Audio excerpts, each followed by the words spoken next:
ఇందిరమ్మ సంక్షేమాలు సోనియమ్మ చేసిన మేలు స్వాతంత్రం తెచ్చిన పార్టీ తెలంగాణ ఇచ్చిన పార్టీ మూడు రంగుల జెండా బట్టి సింగమోలే కదిలినాడు ఒక్కరో కాంగ్రెస్ సూర్యుడు మన రాహుల్ గాంధీ.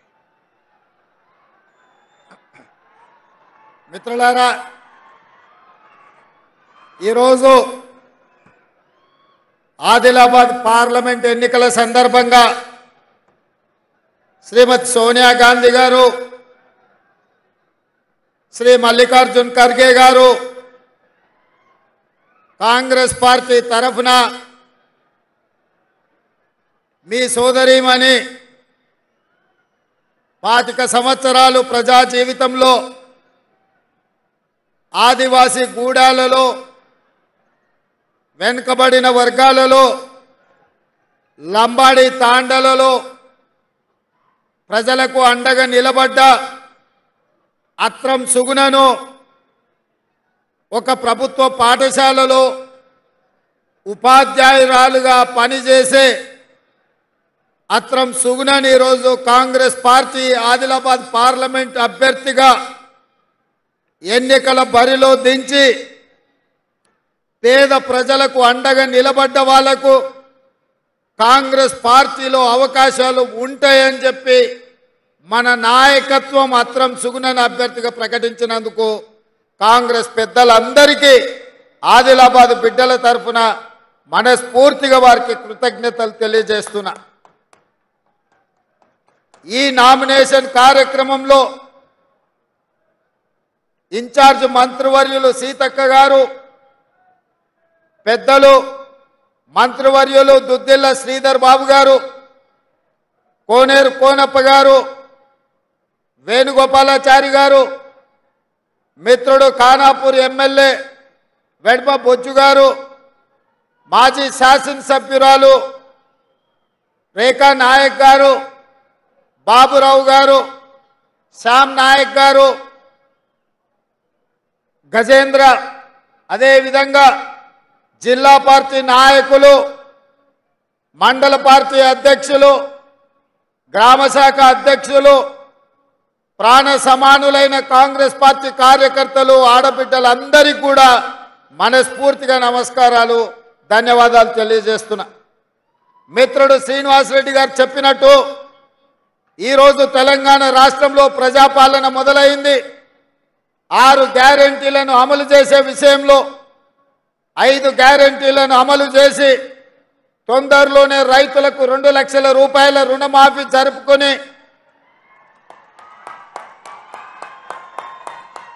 ఆనాడు రైతులు పండించిన ఒడ్లు కొనే దిక్కులేక కల్లాలలోనే కుప్పల మీద గుండెలాగి రైతులు చచ్చిపోతుంటే రైతులు పండించిన చివరి గింజ వరకు కొనడమే కాదు 500 రూపాయల బోనస్ ఇచ్చి ఈ తెలంగాణ రైతాంగాన్ని ఆదుకోవాలని ఇందిరమ్మ రాజ్యంలో ఈరోజు మనం నిర్ణయం తీసుకున్నాం.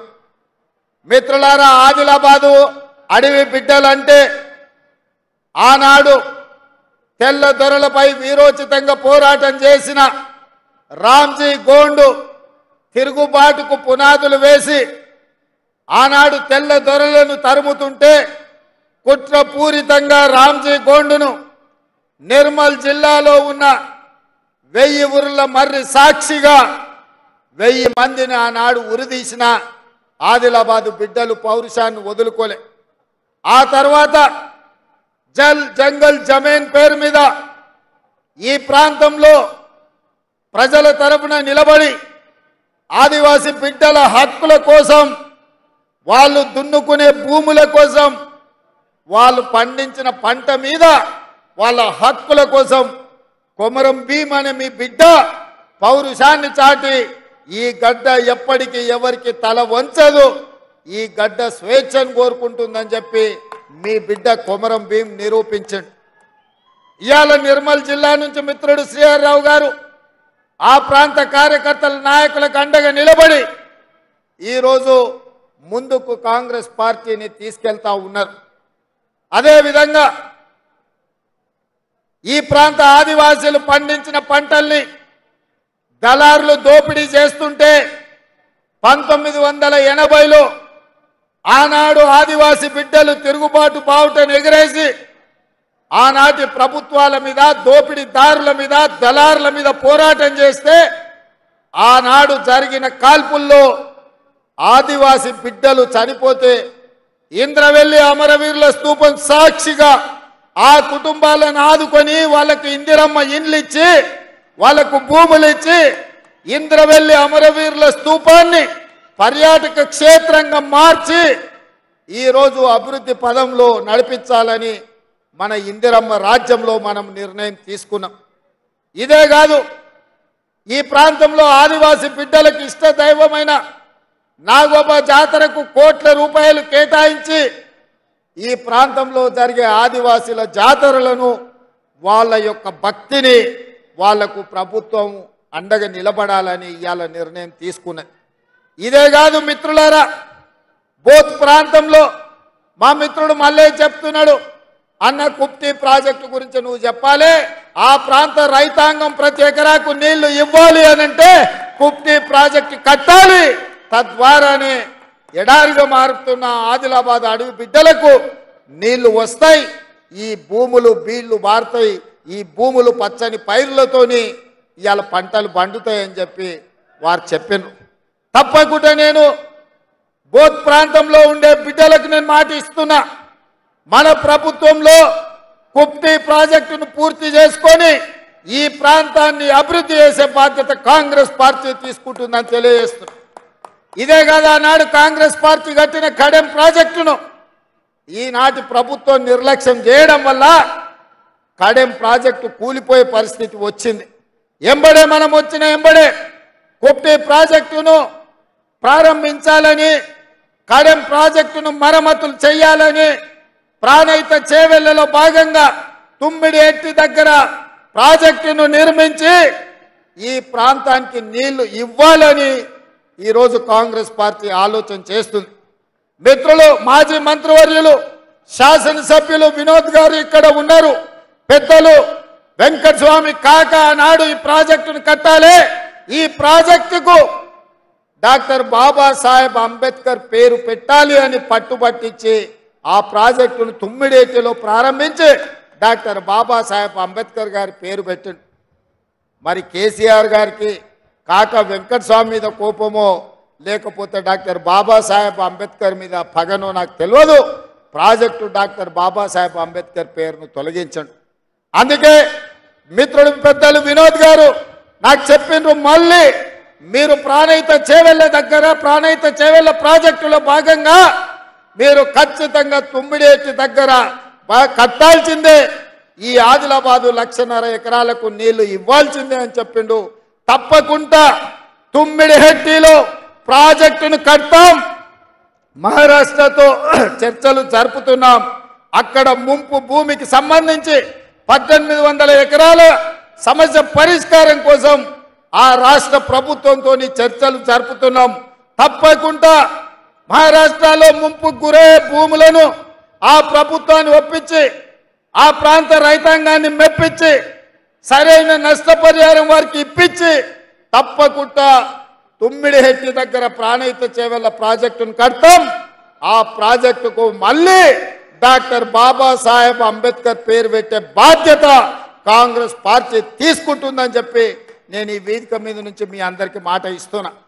ఇదే కాదు, నేను ఎప్పుడొచ్చినా మా నిర్మల్ అర్జుమన్ నుంచి మొదలు పెడితే మా ఎన్ఎస్యుఐ పిల్లలు, యూత్ కాంగ్రెస్ పిల్లలు, అన్ని జిల్లాలలో యూనివర్సిటీ ఉన్నది, విద్యా ఉపాధి అవకాశంలో ఆదిలాబాద్ వెనుకబడ్డది, మీరు ఆదిలాబాద్కు యూనివర్సిటీ ఇవ్వాలి అని వాళ్ళు నా దృష్టికి తీసుకొచ్చిండ్రు. తప్పకుండా ఇక్కడ ఉండే విద్యార్థులకు ఈ ప్రాంతంలో ఉద్యోగ ఉపాధి అవకాశాల కోసం ప్రయత్నం చేస్తున్న మిత్రులకు నేను మాట ఇస్తున్నా, ఆదిలాబాద్లో యూనివర్సిటీని ప్రారంభించి మీ చదువులు మీ ప్రాంతంలోనే చదువుకునే అవకాశాన్ని కాంగ్రెస్ పార్టీ కల్పిస్తుంది. ఇదే కాదు, మీ ప్రాంతంలో సిమెంట్ ఫ్యాక్టరీ ఉండేది, ఆనాడు కాంగ్రెస్ పార్టీ కట్టింది. ఈనాడు మోడీ కేడీ కలిసి మీ సిసిఐ సిమెంట్ పరిశ్రమను మూతేసి ఎన్నిసార్లు అడిగినా ఎన్ని విజ్ఞప్తులు చేసినా తెరుస్తున్నాం అంటారు కానీ ఆ సున్నపు పరిశ్రమ సిమెంటు పరిశ్రమకి ఇవాళ అతిగతి లేకుండా పోయింది. మోడీ కేడీ కలిసి సున్నం పెట్టిన ఆదిలాబాదు ప్రజలకు. అందుకే ఈ ప్రాంతంలో వ్యాపారాలు చేసుకునే వాళ్ళకు, నిరుద్యోగ యువకులకు, ఈ ప్రాంతంలో ఉండే ప్రతి పౌరుడికి నేను మాట ఇస్తున్నా, తప్పకుండా తొందరలోనే ప్రైవేటు వ్యక్తులతోనైనా మాట్లాడి సిసిఐ సిమెంట్ పరిశ్రమను తెరిపించి ఈ ప్రాంతాన్ని అభివృద్ధి పదం వైపు నడిపించడానికి అవసరమైన చర్యలు మా ప్రభుత్వం చేపడుతుంది అని చెప్పి నేను ఈ సందర్భంగా తెలియజేస్తున్నా. మిత్రులారా, 100 రోజుల్లో ఈరోజు మనం తీసుకున్న నిర్ణయాలు మా అక్క సీతక్క మీకు అందరికీ వివరించింది. అయినా మీకు గుర్తు చేయాల్సిన బాధ్యత నా మీద ఉన్నది. డిసెంబర్ 7 నాడు మనం బాధ్యత చేపట్టిన తర్వాత 48 గంటల్లోనే ఈ రాష్ట్రంలో ఉండే 2 కోట్ల పైచలకు మా ఆడబిడ్డల కోసం ఆర్టీసీ బస్సుల్లో ఉచితంగా ఎక్కడికి వెళ్ళినా, అత్తగారింటికి పోయినా, అమ్మగారింటికి పోయినా, గుడికి పోయినా, బడికి పోయినా, తీర్థయాత్రలు పోయినా ఎవరు ఒక్క పైసా పెట్టాల్సిన అవసరం లేదు. ఇవాళ ఆడబిడ్డలకు ఆర్టీసీ బస్సుల్లో ఉచిత ప్రయాణాన్ని 48 గంటల్లోనే అమలు చేసిన పార్టీ ప్రభుత్వం మనది. ఇప్పటికి ఆడబిడ్డలు చేసిన ప్రయాణం దాదాపుగా 35 కోట్ల మంది ఆడబిడ్డలు ఆర్టీసీ బస్సుల్లో ఉచిత ప్రయాణం చేసిర్రు. 1325 కోట్ల రూపాయలు ఆర్టీసీ సంస్థకు తెలంగాణ రాష్ట్ర ప్రభుత్వం చెల్లించడం ద్వారా ఆర్టీసీని అప్పుల ఊబిలో కూరుకుపోయి దివాలా తీసి ఆర్టీసీ మూతపడే పరిస్థితి నుంచి ఇవాళ ఆర్టీసీని కూడా కాపాడి 50,000 మంది కార్మికులను, వాళ్ళ కుటుంబాలను ఇవాళ కాంగ్రెస్ పార్టీ ఆదుకున్నది. ఇదే కాదు, రాజీవ్ ఆరోగ్యశ్రీ ఆనాడు పెద్దలు డాక్టర్ వైఎస్ రాజశేఖర రెడ్డి గారు బ్రతికున్నప్పుడు పేదవాడికి కార్పొరేట్ వైద్యాన్ని అందించాలి, పేదవాడు వైద్యం అందక మరణించకూడదా, కుటుంబాలను ఆదుకోవాలని 2 లక్షల రూపాయలతోని ఆనాడు రాజీవ్ ఆరోగ్యశ్రీని వైఎస్ఆర్ ప్రారంభించండు. అప్పుడు మిత్రుడు శ్రీధర్ బాబు గారు ఆ మంత్రివర్గంలో మంత్రి, దాన్ని నిక్కచ్చిగా అమలు చేసి పేదల ఆరోగ్యాన్ని కాపాడిండు. మరి తెలంగాణ రాష్ట్రం వచ్చిన తర్వాత కేసీఆర్ ముఖ్యమంత్రి అయిన తర్వాత కేసీఆర్కి ఏం రోగం వచ్చిందో నాకు తెలియదు కానీ, రిమ్మ పట్టిందేమో నాకు తెలియదు కానీ, రాజీవ్ ఆరోగ్యశ్రీని దివాలా తీపించి పేదలకు అన్యాయం చేస్తుంటే మన ఇందిరమ్మ రాజ్యంలో ప్రజాపాలనలో అధికారంలోకి వచ్చిన 48 గంటల్లోనే రాజీవ్ ఆరోగ్యశ్రీ ద్వారా పేదవాళ్లకు 10 లక్షల రూపాయలు ఉచితంగా వైద్యానికి అందించి పేద కుటుంబాలను ఆదుకోవడానికి ఇవాళ మన ప్రభుత్వం నిర్ణయం తీసుకున్నది. ఇవాళ మరి కాంగ్రెస్ పార్టీని, ప్రభుత్వాన్ని పడగొట్టాలని ఢిల్లీలో ఉండే మోడీ అంటున్నాడు, గల్లీలో ఉండే కేసీఆర్ అంటున్నాడు. నేను అడుగుతున్న మా అక్కల్ని, మా ఆడబిడ్డల్ని, ఎందుకు ఇందిరమ్మ రాజ్యాన్ని కూలగొట్టాలి? ఆర్టీసీలో మా ఆడబిడ్డలకు ఉచితంగా ప్రయాణం ఇచ్చినందుకు కూలగొట్టాలనా, లేకపోతే రాజీవ్ ఆరోగ్యశ్రీలో 10 లక్షల రూపాయలు అందించినందుకు కూలగొట్టాలనా? ఒకవేళ ఇందిరమ్మ రాజ్యం ఏమన్నా ఇబ్బందులు పడితే మా ఆడబిడ్డలకు ఆర్టీసీలో ఉచిత ప్రయాణం ఉంటుందా? ఒక్కసారి ఆలోచన చేయమని మా అక్కల్ని అడుగుతున్నా. రాజీవ్ ఆరోగ్యశ్రీ కేసీఆర్ ఎట్లయితే గతంలో దాన్ని పతనం చేయాలని చూసిండో, ఇవాళ ఈ ప్రభుత్వానికి ఏదైనా ప్రమాదం వస్తే మీకు ఆ పథకాన్ని అమలు చేసే వాళ్ళు ఎవరు, పేదల ఆరోగ్యాన్ని కాపాడేది ఎవరో ఒక్కసారి ఆలోచన చేయండి మిత్రులారా అని నేను అడుగుతున్నా. ఇదే కాదు, ఆనాడు కట్టెల పొయ్యిలో కన్నీళ్లతో ఊపిరితిత్తులకు పొగపోయి ఆడబిడ్డలు క్యాన్సర్ వచ్చి చచ్చిపోతుంటే సోనియమ్మ నిర్ణయం తీసుకొని గ్యాస్ పొయ్యి సిలిండర్ మీకు ఇవ్వడమే కాదు 400 రూపాయలకే మీకు ఆ రోజు సిలిండర్ అందించింది సోనియమ్మ. తర్వాత మోడీ వచ్చినాక, ఇక్కడ కేసీఆర్ వచ్చినాక సిలిండర్ ధర 1200 రూపాయలు అయింది. మా అక్కలకు తెలియదా?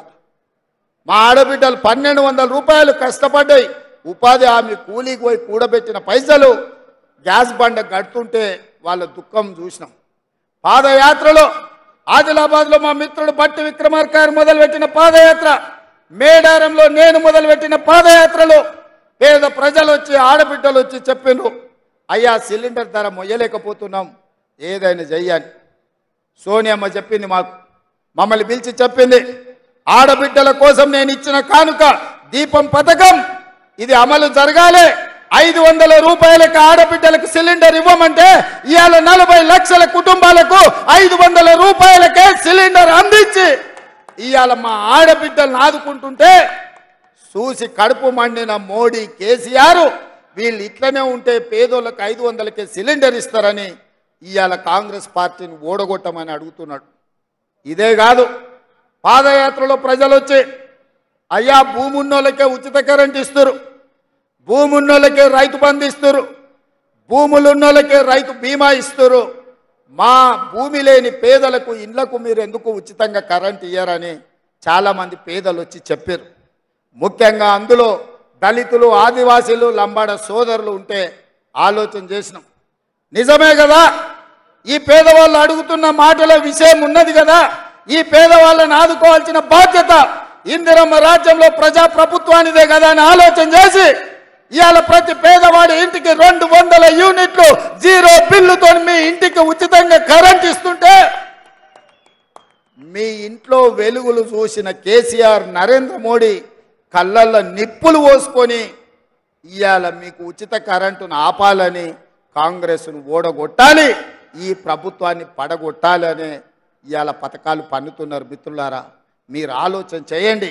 ఆదిలాబాద్లో అత్రం సుగుణ గెలవకపోతే మీకు ఈ పథకాలు ఆగిపోయే ప్రమాదం ఉంది కదా, మీరు ఒక్కసారి ఆలోచన చేయండి. ఇదే కాదు మిత్రులారా, ఆనాడు వైఎస్ఆర్ ఉన్నప్పుడే, శ్రీధర్ బాబు గారు మంత్రిగా ఉన్నప్పుడు ఇందిరమ్మ ఇళ్ల పేరు మీద తండాలలో, గూడాలలో, మారుమూల పల్లెల్లో, బీసీల కాలనీలలో అడిగిన వాళ్ళందరికీ 25 లక్షల ఇందిరమ్మ ఇండ్లు ఇచ్చి ప్రతి పేదవాడికి సొంత ఇంటి కలను ఆనాడు ఇందిరమ్మ రాజ్యంలో నెరవేర్చినాం. దానికి ప్రత్యక్ష సాక్షి వెడమ బొజ్జు. ఇందిరమ్మ ఇంట్లో ఉండే ఎడమ బొజ్జుకు ఖానాపూర్ నుంచి ఎమ్మెల్యే టికెట్ ఇచ్చి మీ ఆశీర్వాదంతో ఇవాళ ఇక్కడ ఎమ్మెల్యే నిలబడ్డాడు. అట్లాంటి ఇందిరమ్మ ఇండ్లు మేమిస్తే కేసీఆర్ వచ్చి డబుల్ బెడ్రూమ్ ఇండ్లు అన్నాడు. ఇందిరమ్మ ఇండ్లను డబ్బా ఇండ్లు వద్దు, డబుల్ బెడ్రూమ్ ఇండ్లు ముద్దు అన్నాడు. నేను ఈడ మా అక్కలు ఉన్నారు, మా చెల్లెళ్ళు, మా పెద్దమ్మలు కూడా ఉన్నారు. ఎవరికైనా మీకు డబుల్ బెడ్రూమ్ ఇల్లు మీ గూడాలలో వచ్చినాయా? ఇక్కడున్న యువకులను అడుగుతున్న, మీకు ఎవరికైనా డబుల్ బెడ్రూమ్ ఇల్లు వచ్చినాయా? 10 ఏళ్ళు మమ్మల్ని పాలించిన కేసీఆర్ ఆదిలాబాద్ జిల్లాలో తండాలలో, గూడాలలో, పేదవాడల్లో ఎవరికి డబుల్ బెడ్రూమ్ ఇల్లు రాలే. నువ్వు మాత్రం 10 ఎకరాలల్లా పెద్ద భవంతులు నిర్మించుకున్నావు, 1000 ఎకరాలల్లా ఫామ్ హౌజులు కట్టుకున్నావు. జన్వాడలో నీ కొడుకు 1000 కోట్లతోని ఫామ్ హౌస్ కట్టుకున్నాడు. ఈ తెలంగాణను దోసుకొని అప్పుడే ఈ ప్రాంత ప్రజలు మర్చిపోయిందని నువ్వు అనుకుంటున్నావా? మరి కాంగ్రెస్ రాగానే పేదవాడి సొంత ఇంటి కళ నెరవేర్చడానికి 4.5 లక్షల ఇండ్లు 22,500 కోట్ల రూపాయలు కేటాయించి ప్రతి పేదవాడికి ఇందిరమ్మ ఇల్లు ఇవ్వడం ద్వారా 5 లక్షల రూపాయలు ఉచితంగా మీ ఇండ్లకు ఇవ్వాలని ఇవాళ మన ప్రభుత్వం నిర్ణయం తీసుకుంటే మీ సొంత ఇంటి కళ నెరవేరుతుందని చెప్పి కడుపులో విషం పెట్టుకొని ఢిల్లీలో ఉండే మోడీ, ఇక్కడ ఉండే కేసీఆర్ విషం కక్కుతుండ్రు. కాంగ్రెస్ను పడగొట్టండి, కాంగ్రెస్ను ఓడగొట్టండి అంటారు. కాంగ్రెస్ను పడగొట్టినా, కాంగ్రెస్ను ఓడగొట్టినా, అత్రం సుగుణ గెలవకపోయినా మీ ఇందిరమ్మ ఇల్లు 5 లక్షల రూపాయలు ఉచితంగా వచ్చే పథకం ఆగిపోతే నష్టం కేసీఆర్కు, మోడీకు కాదు. నష్టం ఈ పేదలకు, ఇక్కడుండే ఆడబిడ్డలకు, ఇక్కడుండే మా సోదరులకు. ఆర్టీసీ బస్ సాగితే మా అక్కల కష్టం, 500 రూపాయల సిలిండర్ ఆగిపోతే మా పేదోళ్లకు కష్టం, రాజీవ్ ఆరోగ్యశ్రీ ఆగిపోతే కోట్లాది మంది పేదోళ్లకు నష్టం. సొంత ఇంటిలో ఇంటి కరెంటు బిల్లు కట్టాల్సి వస్తే ఇంటికి 1000 రూపాయలు, 2000 రూపాయలు ఇవాళ మీరు బిల్లు కట్టాల్సిన పరిస్థితి వస్తుంది. ఇల్లు రాకపోతే పిల్లగానికి పెళ్ళై కొడుకు కోడలు వస్తే ఇల్లు లేని మొత్తం దివాలా పరిస్థితి ఇవాళ పేదవాళ్ళకు వస్తుంది. అందుకే ఈరోజు 6 గ్యారంటీలలో 5 గ్యారంటీలు అమలు చేసిన ఇందిరమ్మ రాజ్యం మీద, కాంగ్రెస్ ప్రభుత్వం మీద ఢిల్లీలో ఉండే మోడీ, గల్లీలో ఉండే కేసీఆర్ కక్ష కట్టి మన ప్రభుత్వాన్ని మన పార్టీని ఓడించాలనే ప్రయత్నం చేస్తున్నారు. నేను అడుగుతున్న మీడియా మిత్రుల్ని, మిత్రులారా, కేసీఆర్ 10 ఏళ్ళు ముఖ్యమంత్రి ఉన్నాడు, నరేంద్ర మోడీ 10 ఏళ్ళు ప్రధానమంత్రిగా ఉన్నారు. వాళ్ళు ఇచ్చిన హామీలు అమలు చేయలేదు, ప్రజల్ని మోసం చేసిండ్రు. 2 సార్లు ముఖ్యమంత్రిగా ప్రధానమంత్రిగా బాధ్యతలు చేపట్టారు. 100 రోజుల్లోనే ఇన్ని సంక్షేమ కార్యక్రమాలు అమలు చేసిన 100 రోజులే ఆయన మా ప్రభుత్వాన్ని పడగొట్టాలంటున్నారు. మరి 10 ఏళ్ళులోని నడి బజార్లో ఉరి తీయాలనా, 100 మీటర్ల గోతి తీసి పాతి పెట్టాలనా మీరే నిర్ణయించండి. 5 ఏళ్ల కోసం ప్రజలు మాకు తీర్పు ఇచ్చారు. 5 ఏళ్ళు పరిపాలించమని అధికారం ఇచ్చారు. 65 సీట్లు ఇచ్చారు. అయినా రోజుకు 18 గంటలు పనిచేసి ప్రజలకు ఇచ్చిన మాట నిలబెట్టుకోవడానికి ఈరోజు తీవ్రమైన ప్రయత్నం చేస్తున్నాం. ప్రభుత్వ ఉద్యోగాలు, తెలంగాణ ఉద్యమం అంటేనే నీళ్లు నిధులు నియామకాలు.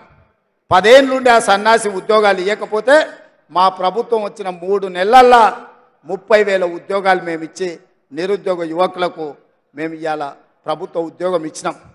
మేము వాళ్ళ ఇంటికి నియామక పత్రాలు పంపిస్తే ఇచ్చిండ్రో ఇయ్యలేదో అని కేసీఆర్ బీజేపీ వాళ్ళు అబద్ధాలు చెప్తారని ఎల్బీ స్టేడియం పిలిపించి 30,000 కుటుంబాలకు నియామక పత్రాలు అందించి వాళ్ళ కళ్ళల్లో ఆనందం చూసి 30,000 ఉద్యోగాలు ఇచ్చిన మా ప్రభుత్వాన్ని పడగొట్టాలంటే నిరుద్యోగ యువకులు చూసుకుంటూ ఉంటారా అని నేను అడుగుతున్నా. ఇదే కాదు, 60 ఏళ్ల నుంచి బీసీ జనాభా లెక్కలు వేయమంటే లెక్కలు వేయలేదు, నిధులు ఇవ్వమంటే నిధులు ఇవ్వలేదు. కానీ మా ప్రభుత్వం వచ్చిన ఎంబడే మంత్రివర్గ తీర్మానం చేసింది, శాసనసభలో ఆమోదం చేసింది. ఇవాళ బీసీల జనాభాలు లెక్కలు కట్టి వాళ్ళు ఎంత శాతం ఉంటే అంత శాతం నిధులు వాళ్ళకి ఇవ్వాలని ఇవాళ మా ప్రభుత్వం నిర్ణయం తీసుకున్నది. బలహీన వర్గాల బతుకుల్లో కొంత వెలుగులు నింపాలని, అభివృద్ధి పదం వైపు వాళ్ళని నడిపించాలని ప్రయత్నం చేస్తుంటే బీసీల లెక్కలు తెలిస్తే, బీసీలకు నిధులు ఇస్తే రాజ్యాధికారంలో వాళ్ళు వాటా అడుగుతారని ఇవాళ ఇక్కడుండే కేసీఆర్, అక్కడుండే నరేంద్ర మోడీ కుట్ర చేసి కాంగ్రెస్ పార్టీని దొంగ దెబ్బ తీయాలని ఆలోచన చేస్తారు. అందుకే మిత్రులారా, మీరు మోడీకి ఓటేసినా కేసీఆర్కి ఓటేసినా ఒక్కటే, వీళ్ళిద్దరు ఒక్కటే తోడు దొంగలు. ఈ తోడు దొంగలలో ఒక దొంగను డిసెంబర్ నాడు బండకేసి కొట్టిర్రు, 2వ దొంగను వచ్చే నెల మీరు గోడకేసి కొట్టాలి. మే 13 తారీఖు నాడు గోడకు మేకు దిగినట్టు బీజేపీలను కోదండమేసి కొట్టాలి, బీజేపీని ఓడగొట్టాలి. ఎందుకంటే 10 ఏళ్ళు మనల్ని ఏలిన నరేంద్ర మోడీ మనల్ని మోసం చేసిండు. మన ఖాతాలో 15 లక్షల రూపాయలు పేదోళ్ళకి వేస్తాను ఇవ్వలేదు, ప్రతి పేదవాడికి ఇల్లు కట్టిస్తాను ఇవ్వలేదు, 2 కోట్ల ఉద్యోగాలు ప్రతి సంవత్సరం ఇస్తాను, 10 ఏళ్లలో 20 కోట్ల ఉద్యోగాలు ఇవ్వాలి. ఒక్క ఉద్యోగం కూడా ఇవ్వనందుకు నిరుద్యోగ యువకులు నడుం బిగించాలి, మోడీని ఓడగొట్టాలి. ఈ ప్రాంతానికి మీకు గిరిజన యూనివర్సిటీ ఇస్తే 9 ఏళ్ళు దాన్ని మూలకు పడేసిండు. నిన్న మనం కొట్లాడితే మొదలు పెట్టిండు, అది కూడా పూర్తి చేయలే. బయ్యారం ఉక్కు కర్మాగారాన్ని కట్టలేదు, కాజీపేటలో రైల్వే కోచ్ ఫ్యాక్టరీ ఇవ్వలేదు. IIIT ఇచ్చిన దాన్ని రద్దు చేసిండు. IIITతో పాటు ITIR కారిడారు, IIM కాలేజీలు ఏవి కూడా తెలంగాణకు ఇవ్వలేదు. గుజరాత్కు మాత్రం బుల్లెట్ ట్రైన్ తీసుకుపోయిండు, సబర్మతి రివర్ ఫ్రంట్ తీసుకుపోయిండు. ఇవాళ అక్కడ కావాల్సిన నిధులన్నీ తీసుకెళ్తున్నాడు, గిఫ్ట్ సిటీలు కట్టుకున్నాడు. ప్రధానమంత్రిగా అందరినీ సమానంగా చూడాల్సిన బాధ్యత నరేంద్ర మోడీ మీద ఉంది. కానీ కుత్సిత స్వభావంతో నిధులన్నీ కూడా గుజరాత్కే తీసుకెళ్ళిండు. కాబట్టి మిత్రులారా, 10 ఏళ్ళు మోడీని చూసిండ్రు, 10 ఏళ్ళు కేసీఆర్ను చూసిండ్రు. రాబోయే 10 ఏళ్ళు ఇందిరమ్మ రాజ్యాన్ని ఆశీర్వదించండి. మీ కోరికలు, మీ ఆలోచనలు, ఈ ప్రాంత అభివృద్ధి, ఈ ప్రాంత సంక్షేమాన్ని అమలు చేసే బాధ్యత కాంగ్రెస్ పార్టీ తీసుకుంటుందని మీకు మాట ఇస్తున్నా. అందుకే ఈరోజు ఒక టీచర్గా సామాన్యురాల్ని, ప్రజలలో ఉన్న అత్రం సుగుణను కాంగ్రెస్ పార్టీ అభ్యర్థిగా ఈ పార్లమెంట్ ఎన్నికల్లో నిలబెట్టింది. మీరు అత్రం సక్కును చూసిండ్రు, నగేష్ను చూసిండ్రు. వాళ్ళు ఎవరు కొత్తోళ్ళు కాదు, పాతోళ్ళే. వాళ్ళ పనితనం మీకు తెలుసు. మంచోడు అని మంచం ఎక్కిస్తే మంచం అంతా పాడు చేసిండంటే వెనకటికి వాడు అత్రం సక్కులాంటోడు. ఇక నగేష్ గురించి నేను చెప్పాల్సిన పని లేదు. బుద్ధిమంతుడని సర్ది కడితేనంట బొడ్రాయి కానీ ఫోన్ చేసి మళ్ళీ ఇంటికి వచ్చి బోర్లో వండుకున్నాడంట. నగేష్ ఎమ్మెల్యేగా మంత్రిగా ఎంపీగా అన్ని పనులు చేసిండు. మీ అందరూ చూసినోడే.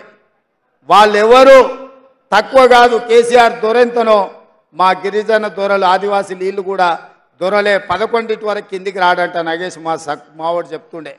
చేయి కలిపితే ఎంబడే దస్తి పెట్టి తుడుస్తాడంట పేదోని చేయి కలిపితే. ఎందుక ఈ దొరలు మనకు అవసరమా? అక్కడ ఫామ్ హౌస్లు ఉండే దొరలైనా ఇక్కడ ఆదిలాబాద్లో ఉండే దొరలైనా ఈ దొరలతో మనకేం పని ఉంది?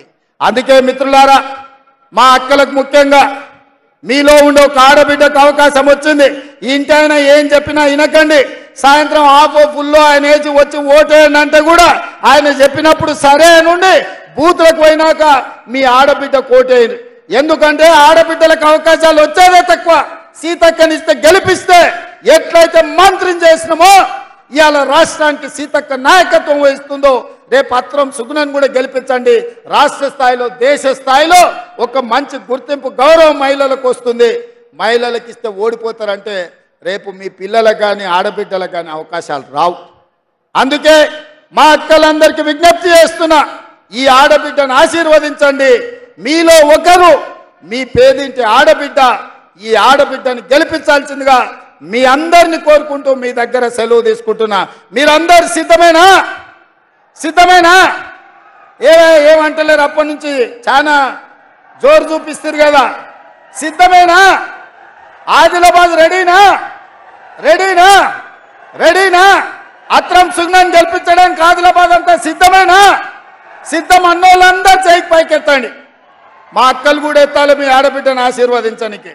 జై కాంగ్రెస్, జై జై కాంగ్రెస్.